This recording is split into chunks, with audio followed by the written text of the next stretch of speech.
À la une, les deux présidents les présidents de Corée, tout sourire côte à côte. Moon Jae-in est arrivé ce matin à Pyongyang, accueilli avec tout le faste nord-coréen. Une visite rarissime avec son interlocuteur Kim Jong-un. Le président du Sud doit tenter de débloquer les discussions sur la dénucléarisation entre le Nord et Washington. Après son plan pauvreté, Emmanuel Macron dévoile ce matin son plan santé. Le chef de l'État qui présente sa stratégie pour un système à bout de souffle.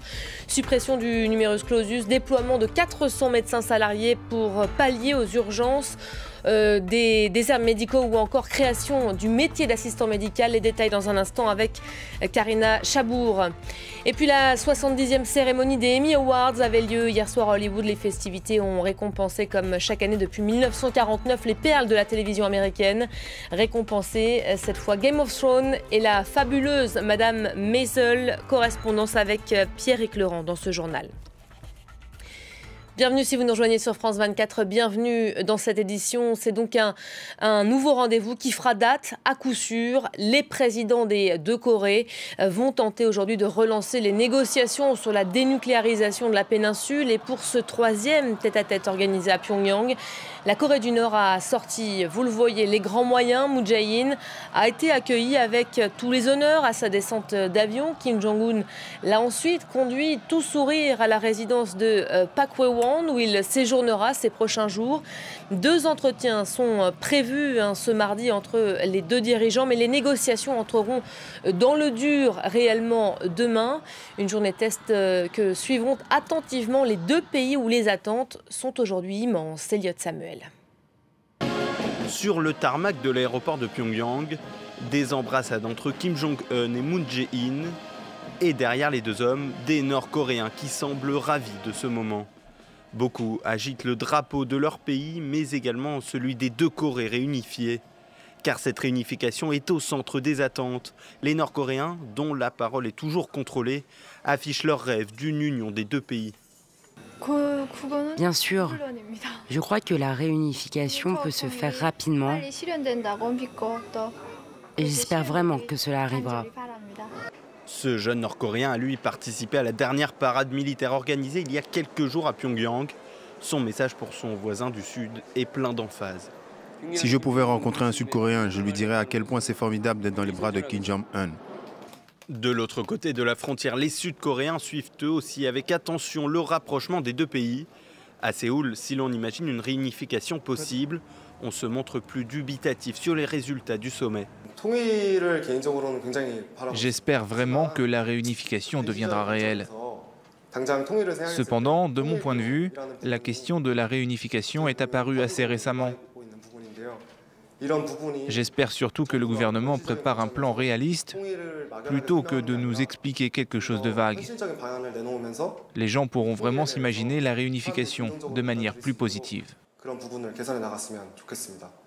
Dans la capitale sud-coréenne, les images des rassemblements de familles séparées avaient beaucoup ému au mois d'août. Mais malgré un troisième sommet intercoréen en seulement 4 mois, ces retrouvailles restent encore très rares. Après avoir dévoilé la semaine dernière son plan pauvreté, Emmanuel Macron s'attaque aujourd'hui à un autre chantier sensible. La réforme du système de santé est présentée ce matin à l'Élysée, une nouvelle stratégie très attendue par les professionnels d'un secteur à bout de souffle. Parmi les problèmes rencontrés figure en bonne place la pénurie de médecins, des difficultés qui ont conduit ces dernières années à se tourner vers des praticiens formés à l'étranger. Comment se passe au juste leur insertion? Sont-ils bien acceptés? Reportage aux urgences d'Argenteuil en banlieue parisienne, signé Karina Chabour. Donc du coup, qu'est-ce qui s'est passé exactement? Sabi Saïd est urgentiste. Ce médecin tunisien est arrivé en France il y a 3 ans. À tout à l'heure. Ces médecins comme les autres, c'est pas parce qu'ils sont étrangers qu'ils sont pas plus efficaces que les Français, par exemple. Donc non, ça me dérange pas du tout. Pour pouvoir exercer en France, en plus de son diplôme de généraliste obtenu en Tunisie, il a dû passer un concours spécifique. Ils prennent 100 sur 800, donc du coup c'est pas aussi facile. Donc et après j'ai fait la capacité de médecine d'urgence pour être spécialiste en médecine d'urgence ici. Ça arrange tout le monde et pour moi aussi je perfectionne dans ma spécialité. Comme Sabi, la moitié des médecins du service sont étrangers. Ces dernières années, les urgences, souvent saturées et aux conditions de travail particulièrement difficiles, ont été désertées par les médecins français. Face au manque de blouses blanches, le gouvernement pourrait augmenter le nombre d'étudiants en médecine admis en deuxième année. Mais pas de quoi résoudre le problème à court terme. Ça, aux urgences, on ne pourrait pas fonctionner sans les médecins étrangers aujourd'hui. En attendant la remontée du numerus clausus, la formation de DES, qu'on appelle les diplômes spécialisés de médecine d'urgence, on a 10 ans devant nous à tenir et il est tout à fait probable que dans les 10 années à venir, il y a encore beaucoup besoin de médecins d'origine étrangère, à diplôme étranger, pour faire tourner et fonctionner les urgences en France. Près de 23 000 médecins diplômés à l'étranger travaillaient dans l'Hexagone l'an dernier. Un chiffre qui a presque doublé en 10 ans. Il représente désormais près de 12% des médecins. Karina Chabour que l'on retrouve tout de suite en direct de l'Elysée. Bonjour Karina, vous suivez pour nous ce matin précisément ce plan santé baptisé Ma Santé 2022 et dévoilé par le chef de l'État, une stratégie composée de plusieurs annonces parmi lesquelles la suppression du numerus clausus pour pallier justement au manque de médecins. On vient de voir votre reportage. Oui, absolument. En fait, c'est un plan pour soigner un certain nombre de maux qui sont bien connus. Vous l'avez dit, le manque de médecins, des urgences surchargées, on vient de le voir, mais également des hôpitaux qui, pour certains, sont asphyxiés financièrement, des médecins et des étudiants qui sont épuisés. Alors, pour ce faire, le chef de l'État devrait annoncer une rallonge budgétaire de 400 millions d'euros tous les ans jusqu'en 2022 pour faciliter cette redistribution des soins de l'hôpital vers les villes, la création de 4000 aides de santé censées décharger les médecins des actes les plus simples, comme le fait de délivrer un certificat médical ou de prendre la tension. La création également de réseaux locaux de professionnels qui, eux, sont destinés à décharger les urgences pour des actes qui ne nécessitent pas d'hospitalisation. Et puis la fin de la tarification des actes, de la tarification à l'acte qui a été accusée de multiplier les actes inutiles dans les hôpitaux. La fin du numerus clausus, vous l'avez dit, qui est censé limiter le nombre d'étudiants admis en deuxième année, et ce pour doper évidemment le nombre de médecins, mais simplement dans 10 ans, on l'a bien compris. Et puis enfin, dans l'immédiat, 400 médecins seront salariés dans les déserts médicaux sur la base du volontariat. Ce sont des mesures qui sont donc annoncées par le chef de l'État, puis détaillées par ses ministres de la Santé et de l'Enseignement supérieur.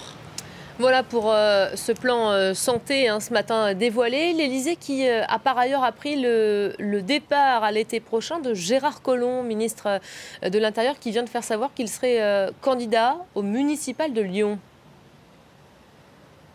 Oui, absolument. Un ministre dont le siège, dont le ministère est juste à côté du palais de l'Élysée. Effectivement, une annonce qui intervient donc au moment de ce plan très sensible de la santé, mais également au moment où le ministre doit préciser des renforts policiers dans les quartiers difficiles. Vous savez, c'est un fidèle parmi les fidèles qui souhaite donc retourner dans sa ville de Lyon, qu'il a déjà dirigée depuis 16 ans et qui fut le cœur de la Macronie, la première grande ville de France à soutenir le candidat Macron. On l'a dit, un fidèle parmi les fidèles, extrêmement discipliné, mais qui ces derniers temps a multiplié les piques à l'égard de l'exécutif. Il a notamment souligné son manque d'humilité, alors que cet exécutif est en perte dans les sondages. Et puis cet été, souvenez-vous, il fut pris dans l'affaire Benalla, du nom de l'ancien chef de mission, chargé de mission de l'Élysée. Et il s'est totalement déchargé contre le préfet de police et le directeur de cabinet de l'Élysée, ce qui évidemment a pu susciter certaines tensions. Alors contrairement à Nicolas Hulot, il ne prend pas de cours l'exécutif, puisqu'il s'est fixé le mois de juin prochain pour quitter ses fonctions après les élections européennes, ce qui lui donnera 1 an pour préparer sa campagne et qui donnera également 1 an à l'exécutif pour lui trouver un successeur. Karina Chabour en direct de l'Elysée. Merci à vous, Karina.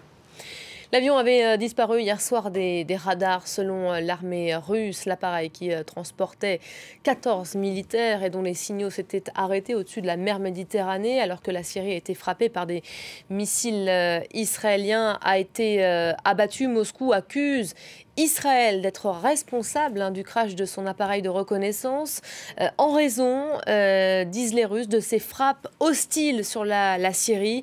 Le Kremlin qui se dit qui se réserve le droit de répondre. L'Asie du Sud-Est est toujours ce matin engagée dans une course contre la montre après le passage du typhon Mangkhut aux Philippines, à Hong Kong et en Chine. Les pays touchés dressent encore un bilan très flou des victimes. Près de 80 morts au total, dont au moins 74 aux Philippines. Ces chiffres ne sont que provisoires. Les crues pourraient encore faire des dégâts, notamment sur l'île de Luçon, près des mines illégales. Une quarantaine de personnes y seraient toujours portées disparues. Et dans le sud-est des États-Unis, la montée des eaux paralyse là aussi une partie du pays après le passage de l'ouragan Florence. De nombreuses régions restent inondées, totalement inondées. Sur place, on dénombre au moins 31 morts et près d'1 milliard de dollars de dommages. Les explications de nos confrères de France 2, regardez. C'est l'une des villes les plus au nord, l'une des dernières touchées par l'ouragan. L'Amérique découvre l'ampleur des dégâts de Florence. Des bateaux quasiment portés sur les routes ou déposés par le vent dans les champs. Pour s'extraire des villes inondées, c'est un casse-tête. Nous demandons aux habitants quelle route peut être dégagée. Il y a une rivière de ce côté, une de ce côté-là et une de l'autre. Ça veut dire que vous êtes encerclés alors? Oui, on est comme sur une île maintenant. À 2 ou 3 kilomètres, la première route inondée. Celle-ci sera franchie. Mais un peu plus loin, c'est un lac qui nous attend. On essaie d'aller à notre usine pour aller chercher de la marchandise. Et vous avez trouvé un chemin? Pas encore. Encerclés par l'eau, les habitants sont sans électricité et font tourner les générateurs. On n'a plus d'essence. Il faut qu'on aille en trouver. Où ça? Ah ça, je ne sais pas. La longue file d'attente devant la seule station qui est ouverte. Il y a eu des bagarres. C'est pour ça qu'on est limité à 30 $ de carburant par véhicule. Les Américains ont déployé l'armée pour aider à déblayer. Dans la ville, des convois d'électriciens. Il faudra plusieurs semaines pour effacer les traces de Florence. C'est le retour à la normale? Non, pas du tout. Des habitants ont encore été évacués hier. Les pluies de Florence s'épuisent sur le sud-est des États-Unis. Le pic des inondations est attendu demain. Le gratin Hollywood était hier soir au Emmy Awards, 70e édition de cette grande messe qui récompense les meilleurs programmes de la télévision américaine. Le mastodonte Game of Thrones, de retour après un an d'absence, emporte le trophée le plus prestigieux de la soirée, celui de la meilleure série dramatique. La fabuleuse Madame Maisel a, elle, créé la surprise en raflant 5 prix, dont celui de la meilleure comédie. Les explications de notre correspondant en sortie de cérémonie, Pierre-Éric Laurent. La fabuleuse Madame Maisel, c'est même la série qui remporte vraiment un maximum de victoires ce soir, 5 au total. C'est une comédie qui raconte l'histoire d'une femme juive dans les années 50 qui se réinvente une vie après avoir été trompée par son mari.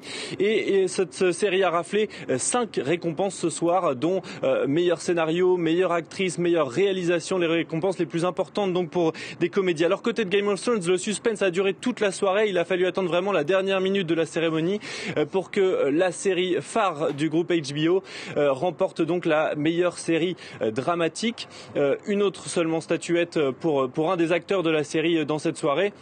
C'est quand même une relative déception pour Game of Thrones qui est habitué à multiplier les récompenses et qui avait déjà gagné en 2015 et en 2016 la meilleure série dramatique. Alors, grosse déception ce soir pour The Handmaid's Tale, la servante écarlate qui ne remporte absolument rien, alors qu'elle faisait partie des favoris de cette cérémonie.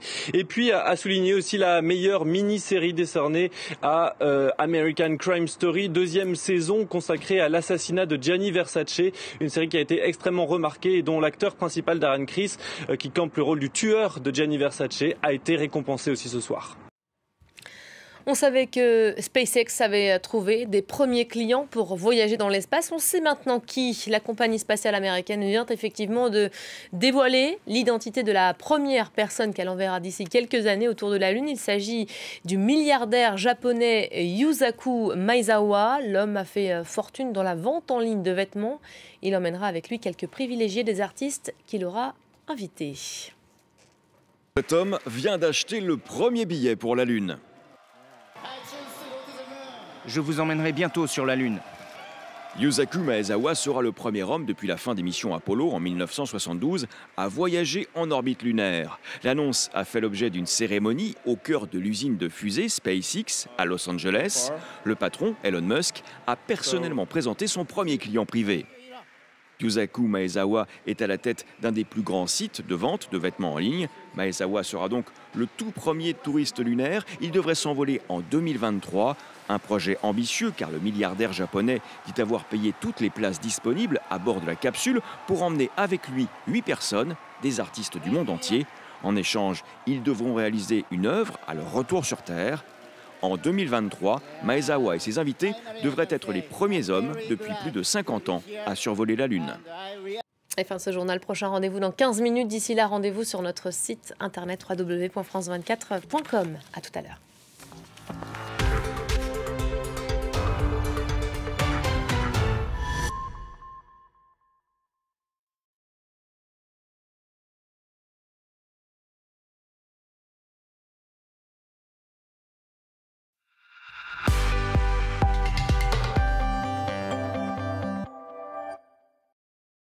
Mise en vente à 1800 €. 1900. 1950. Une fois. Deux fois.